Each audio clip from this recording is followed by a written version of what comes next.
మీ అందరికీ నా హృదయపూర్వకమైన వందనాలు. దేవుడి దినమంతా మీకు తోడై ఉండి మిమ్మల్ని ఆశీర్వదించి దీవించి కాపాడునుగాక. మీ ఉద్దేశాలు మీ తలంపులన్నిటినీ నా ప్రభు స్థిరపరిచి నెరవేర్చి దీవెనకరంగా మీ కుటుంబాలకు మార్చునుగాక.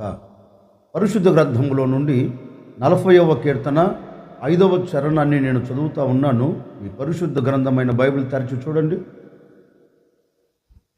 యెహోవా నా దేవా, నీవు మా ఎడల జరిగించిన ఆశ్చర్య క్రియలను, మా ఎడల నీకున్న తలంపులు బహు విస్తారములు. ఈ కీర్తనకారుడు దేవుని సన్నిధిలోనికి వెళ్ళి దేవుని సన్నిధిలో చేరి దేవుని సన్నిధిలో ఒక చిన్న ప్రార్థన చేస్తున్నారు. ఏమని ప్రార్థన చేస్తున్నారు అంటే, దేవా, నీకు మా ఎడల ఉన్న తలంపులు ఎంతో విస్తారమైనవి. మా ఎడల నీవు ఉద్దేశించే ఉద్దేశాలు, నీవు ఆలోచించే ప్రతి ఆలోచన, నీ మనసులో ఉన్న ప్రతి తలంపు మాకు క్షేమమును కలగచేయునట్లుగా, మేము ఆశీర్వాదకరంగా నిలబడినట్లుగా, మేము అనుకున్న గమ్యం చేరునట్లుగా నీ తలంపులు మా ఎడల నిలిచి ఉన్నవి. అవి బహు విస్తారములు అంటాడు ఈ కీర్తనాకారుడు. ఎందుకని ఈ మాట దేవుని సన్నిధిలో చేరి ఈ మాట చెప్తున్నారు అంటే, అతని ఎడల దేవుడు తలంచిన ఆ తలంపులు, అతని ఎడల దేవుడు యోచించిన ప్రతి యోచన, దేవుని మనసులో ఉన్న ప్రతి చిత్తం, అతని ఎడల ఆశీర్వాదకరంగా దేవుని తలంపులు, దేవుని ఉద్దేశాలు నిలిచి అతనిని ఆశీర్వాదకరంగా నిలబెట్టే గనుక ఇతడు దేవుని సన్నిధిలోనికి వెళ్ళి ఒక చిన్న ప్రార్థన చేస్తున్నాడు. నీవు నా ఎడల ఆలోచించిన ఆలోచనలు, నీవు నా ఎడల ఉద్దేశించిన ఆ తలంపులు నా పట్ల బహు విస్తారములై ఉన్నాయి కనుకనే నేను ఈరోజు ఈ స్థితిలో నిలిచి ఉన్నాను అంటాడు ఈ భక్తుడు. నిజమే, దేవుని ఉద్దేశాలు వేరు, దేవుని చిత్తము వేరు, దేవుని సంకల్పం వేరు, దేవుని ఆలోచన తలంపులు వేరండి. ఎందుకంటే ఆయన ఆలోచించినది ఏది కూడా మనకు శాపయుక్తముగా మారదు. ఆయన తలంచినది ఏది కూడా మనకు దరిద్రంగా మారదండి. ఆయన తలంచినది ఏది కూడా మనకు కానివ్వండి, మన కుటుంబానికి కానివ్వండి, కీడు కలగచేసేవి కాదు. అందుకే ఆయన ఉద్దేశాలు బహు విస్తారములై ఉన్నవి. ఈ రోజున దేవుని తలంపులు మన ఎడల ఎందుకు జరగట్లేదు అంటే, మనకు మనము ఆలోచిస్తూ ఉన్నాం. అంటే దేవుని తలంపులు మన ఎదుట జరగకపోయేదానికి కారణం ఏంటో తెలుసండి, దేవుని చిత్తానికి నీవు అప్పగించుకోవట్లేదు. ఆయన తలంపులు నా ఎడల జరగాలి అని నీవు మనసు విప్పి మనసారా దేవుని సన్నిధిలోనికి వెళ్ళి ఆయన తలంపుల కోసం ఎదురు చూడగలిగితే, ఆయన ఉద్దేశాల కోసం మనం ఎదురు చూడట్లేదండి. ఉద్దేశాల కోసం ఎదురు చూడకుండా మన ఉద్దేశాలు నెరవేర్చుకుంటున్నాం, మన చిత్తాలు మన తలంపులు మనం నెరవేర్చుకుంటున్నాం గనుకనే ఇప్పటి వరకు వేదన పడుతూనే ఉన్నాం. నీ వ్యక్తిగత జీవితం కానివ్వండి, నీ కుటుంబపరమైన జీవితము కానివ్వండి, నీ పిల్లల జీవితమే కానివ్వండి, ఎందుకు ఆశీర్వాదకరంగా సమాజంలో నిలబడలేకపోతుంది అంటే, ఎందుకు మీరు అనుకున్న గమ్యం చేర్చబడలేకపోతున్నారు అంటే, వాక్యం అంటుందండి, ఆయన చిత్తానికి, ఆయన తలంపులకు, ఆయన ఉద్దేశానికి నీవు అప్పగించుకోవట్లేదు. నీ తలంపులు మాత్రమే నీవు నెరవేర్చుకుంటున్నావు. నీ తలంపులు మాత్రమే జరగాలని ఆశపడుతూ అడుగులు వేస్తున్నందువలన నీ తలంపులు నీకు క్షామమును కలగచేస్తున్నాయి కదా. నీ తలంపులు నీకు క్షేమం ఇవ్వట్లేదు కదా. నీ తలంపులు నీకు శాపయుక్తంగా మారాయి కదా. కనుక ఆ తలంపులను విడిచి, అందుకే దేవుని వాక్యం కూడా చెప్తుంది, వారి హృదయ ఆలోచన, వారి హృదయ తలంపులు నాకు విరోధముగా ఉన్నాయి. వాక్యం అంటుంది, వారి హృదయ ఆలోచన మారిపోయింది, వారి హృదయ తలంపులు మారిపోయాయి. వారి హృదయంలో వస్తున్న ప్రతి ఆలోచన, ప్రతి తలంపులు నాకు విభిన్నంగా ఉన్నాయి. కనుక వారు ఎక్కడ నిలిచి ఉన్నారంటే, పాపయుక్తమైన చోట నిలిచి ఉన్నారు. వారు ఏ చోట నిలబడ్డారు అంటే, కాలు జారు చోటున వారు నిలిచిపోయారు. ఎందుకని కాలు జారు చోటున వారు నిలిచిపోయారంటే, వారి తలంపులు వారు నెరవేర్చుకుంటున్నారు. వారి తలంపులు వారు నెరవేర్చుకుంటూ వెళుతున్నందువలన వారు కాలు జారే చోట నిలిచిపోయారంటండి. నిజమే కదా. ఇప్పటి వరకు జారిపోయిన స్థితిలో నువ్వు ఎందుకున్నావు? ఇప్పటి వరకు పడిపోయిన స్థితిలో నువ్వు ఎందుకున్నావు? నీ ఆలోచన నెరవేర్చుకుంటూ నేను ఇది చేస్తే ఆశీర్వాదకరంగా ఉంటాను అనుకున్నావు. నేను ఇక్కడికి వెళ్తే క్షేమమును చూస్తాను అని అడుగులు వేసావు. నువ్వు అనుకున్న చోటికి వెళ్ళి నిలిచావు కదా. ఏమైనా నీకు క్షేమం కలిగిందా? నీ తలంపుల ప్రకారం, నీ ఆలోచన ప్రకారం, నీ ఉద్దేశాల ప్రకారం నీవు అడుగులు వేస్తూ వచ్చావు కదా. ఏమైనా మేలును చూడగలిగావా? ఏమైనా ఆశీర్వాదానికి నాంది పలకగలిగావా?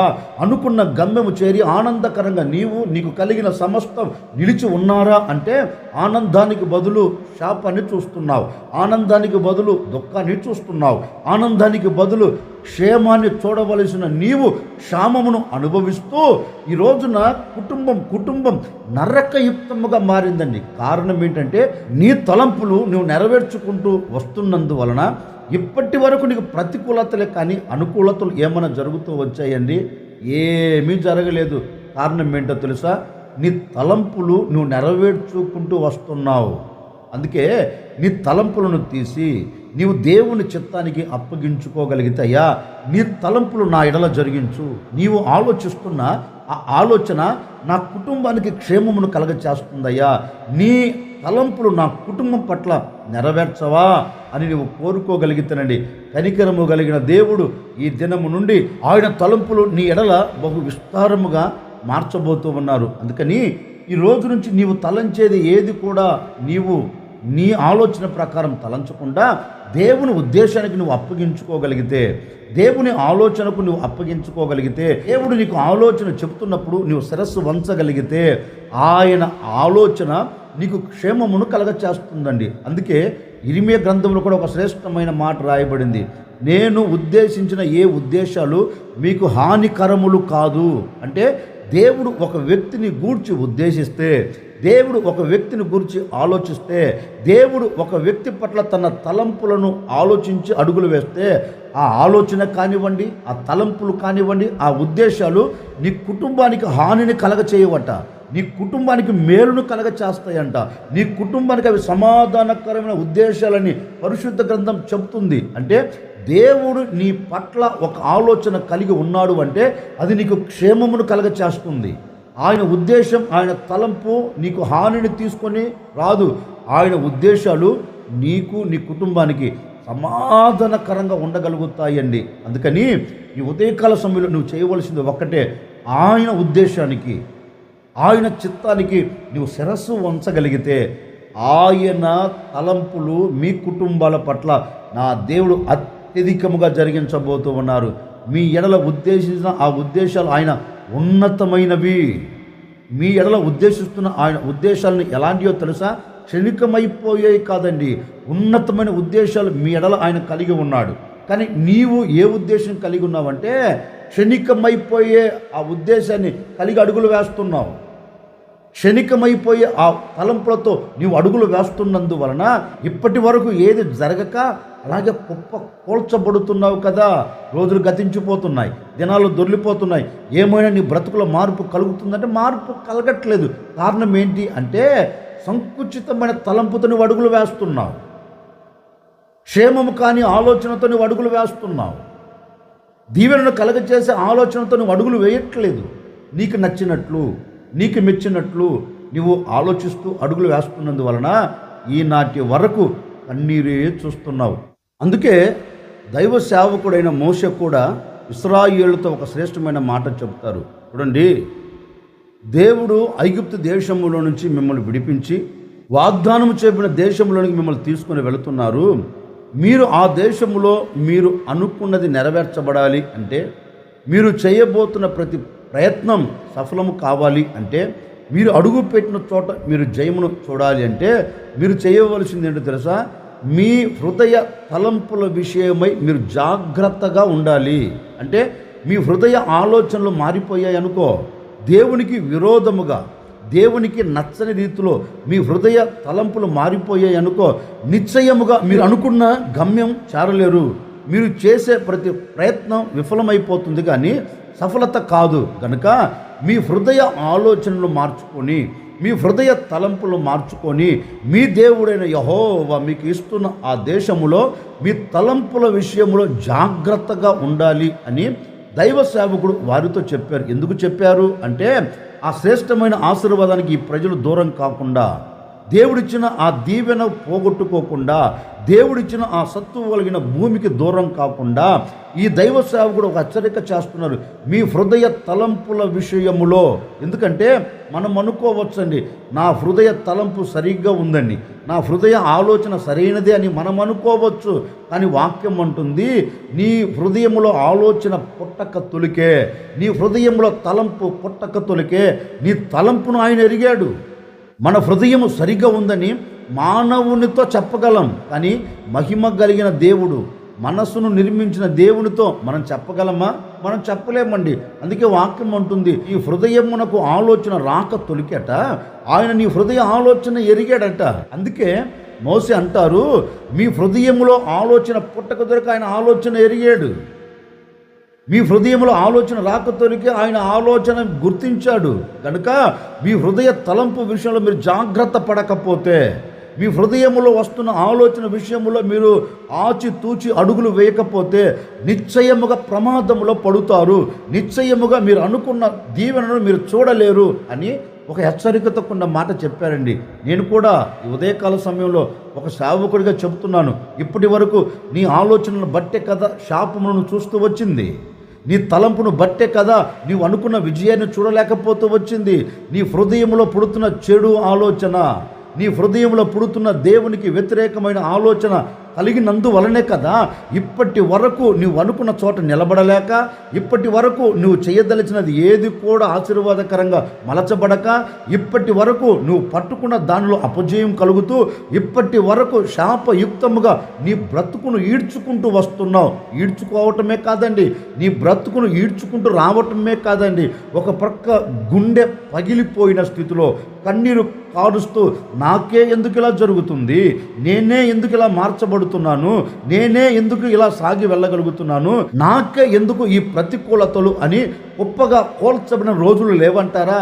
వీటన్నిటికీ ప్రబలమైన కారణం ఎక్కడో లేదండి, నీ హృదయ తలంపులు మారినందువలన ఈ ప్రతికూలతలు నువ్వు అనుభవిస్తూ వస్తున్నావు, ఈ ప్రతికూలతలు నువ్వు చూస్తూ వస్తూ ఉన్నావు. గనుక నీ హృదయ ఆలోచన మార్చుకొని, నీ హృదయ తలంపులు మార్చుకొని, దేవుడు నా హృదయ ఆలోచన ఎరిగాడు, దేవుడు నా హృదయ తలంపులు తెలుసుకున్నాడు, కనుక నేను జాగ్రత్త పడి అడుగులు వేయాలి అని నిర్ణయము తీసుకోగలిగితే, ఒక సేవకుడిగా ఈ ఉదయకాల సమయంలో ఆశీర్వాదకరంగా నేను మీతో చెబుతూ ఉన్నాను. నీ హృదయ తలంపులను మార్చుకోగలిగితే, నీ హృదయ తలంపులను తీసి ప్రక్కన పెట్టగలిగితే, చెడు హృదయ తలంపులు, చెడు హృదయ ఆలోచనలు, చెడు హృదయ యోచనలు నీవు తీసి ప్రక్కన పెట్టగలిగితే, కనికరము కలిగిన దేవుడు నీ ఎడల శ్రేష్టమైన ఉద్దేశాలు కలిగి ఉన్నాడు. నీ ఎడల ఆయన తలంపులు బహు విస్తారముగా మార్చాలని కోరుకున్నారు. పడిపోయిన నిన్ను లేవనెత్తాలని ఆయన ఉద్దేశం, కృంగిపోయిన నిన్ను లేవనెత్తాలని ఆయన ఉద్దేశం, జారిపోతున్న నిన్ను జారిపోకుండా చక్కగా నిలబెట్టాలని ఆయన ఉద్దేశం, శాపమును చూస్తున్న నీవు నీ శాపమును కొట్టివేయాలని ఆయన తలంచాడు. నీ కంట కన్నీరు రాకుండా ఆయన తలంచాడు. నీ హృదయానికి ఆనందం కలుగునట్లుగా ఆయన తలంచాడు. మరి ఆయన తలంచినది ఏది కూడా నీలో జరగటం లేదంటే నీ హృదయ ఆలోచన మారిపోయింది. ఆ హృదయ ఆలోచన మార్చుకొని ఈరోజు ప్రభు పాదాలు పట్టుకోగలిగితే, నా ప్రభు ఆయన ఉద్దేశం నీ ఎడల జరిగించబోతూ ఉన్నాడు, నా ప్రభు ఆయన చిత్తం నీ ఎడల నెరవేర్చబోతూ ఉన్నాడు, ఆయన తలంపులు నీ ఎడల జరగబోతూ ఉన్నాయి. ఆయన తలంచినది ఏది కూడా నిష్ప్రయోజనము కాకుండా నీ కుటుంబం పట్ల నా దేవుడు నెరవేర్చబోతూ ఉన్నాడు, జరిగించబోతూ ఉన్నారు. ఇప్పటి వరకు నువ్వు చూస్తున్న వేదన, ఇప్పటి వరకు నువ్వు చూస్తున్న ఆ క్షోభ, ఇప్పటి వరకు నువ్వు అనుభవిస్తున్న ప్రతికూలమైన ప్రతి పరిస్థితులు నీవు అనుభవించకుండా నా దేవుని తలంపు నీ ఎడల ఆశ్చర్యకరమైన కార్యములు జరిగించబోతూ ఉంది. కనుక కంగారు పడవలసిన అక్కర్లేదు, కలతలు చెందవలసిన అక్కర్లేదు. ఇది జరుగుతుందో జరగదో, ఇది చూస్తానో చూడనో అనే ఆవేదన నీకు అక్కర్లేదండి. ఈరోజు నీ హృదయ తలంపులు మార్చుకోగలిగితే, నీ హృదయంలో వస్తున్న ఆ చెడు తలంపులను నీవు తీసి ప్రక్కన పెడితే, నా దేవుని ఉద్దేశాలు నీ ఎడల జరగబోతూ ఉన్నాయి. అందుకే దేవాతి దేవుడు అంటారు, మీ తలంపుల కంటే నా తలంపులు శ్రేష్టమైనవి. దేవుని వాక్యంలో కూడా రాయబడిందండి. అంటే మనము ఆలోచించే ఆలోచన ఎలాంటిదంటే శ్రేష్టము కానిది. దేవుడు ఆలోచించినది మన ఎడల అవి శ్రేష్టమైనవి. అందుకే ఈ భక్తుడు అంటారు, నీవు నా ఎడల ఆలోచించిన ఆలోచన, ఆ తలంపు ఎలాంటిది అంటే బహు విస్తారమైనది. ఏంటి ఆయన తలంపు, ఏంటి ఆయన ఉద్దేశాలంటే వాక్యం ఈ విధంగా చెప్తుంది. 40వ కీర్తన 5వ చరణం నేను చదువుతా ఉన్నాను. యెహోవా నా దేవా, నీవు మా ఎడల జరిగించిన ఆశ్చర్య క్రియలను, అంటే దేవుని తలంపంతా ఏంటి అంటే వాక్యం ఉంటుంది, మన ఎడల ఆశ్చర్యమైన క్రియలు జరిగించాలి అని, ఆశ్చర్యమైన కార్యం జరగాలని ఆయన తలంచి ఉన్నారు. అందుకే ఒక సేవకుడిగా నా ముగింపు మాటలుగా నేను మీతో చెప్పాలనుకున్న మాట ఏంటంటే, ఆయన తలంపు ఎలాంటిది అంటే నీ బ్రతుకులో ఒక ఆశ్చర్యమైన కార్యం జరిగించాలి అని ఆయన తలంచాడు. ఆశ్చర్యమైన కార్యాలు నువ్వు చూచేటట్లుగా ఆయన అద్భుతం చేయాలని ఆయన యోచించాడు. అందుకే ప్రభు అంటారు, నేను మీ ఎడల ఉద్దేశించిన ఉద్దేశాలు, ఆ తలంపులు ఎలాంటివి అంటే మీ ఎడల ఆశ్చర్యమైన కార్యములు జరిగించేవే. అంటే ఆయన తలంపులు ఎలాంటి, మన ఎడల ఆశ్చర్యమైన కార్యములు జరిగించాలనుకున్నారు. ఓ సేవకుడిగా నిండు మనసుతో కోరుకుంటున్నానండి, ఈ రోజు నుండి మీ కుటుంబాల పట్ల నా దేవుడు ఆశ్చర్యమైన కార్యములు జరిగించునుగాక, అద్భుతమైన కార్యములు జరిగించునుగాక, నీ కుటుంబం కట్టబడినట్లుగా కార్యం నెరవేర్చునుగాక, నీ భవిష్యత్ కట్టబడినట్లుగా నా దేవుడు కార్యం జరిగించునుగాక, నీ పిల్లల జీవితాన్ని కట్టి, నీ కుటుంబపు జీవితాన్ని కట్టి నా దేవుడు సమాజంలో విలువగా నిలబెట్టే కార్యం జరిగించునుగాక. మీరు ఎక్కడికి వెళుతున్నా, ఏ చోటు నిలబడుతున్నా నా దేవుడు అద్భుతమైన కార్యములు జరిగించి ఆయన ఉద్దేశాలు, ఆయన చిత్తాలు, ఆయన తలంపులు మీ కుటుంబాలు ఒక్కొక్కరిలో నెరవేర్చి మీ కుటుంబాల పట్ల నా దేవుడు కార్యము జరిగించునుగాక.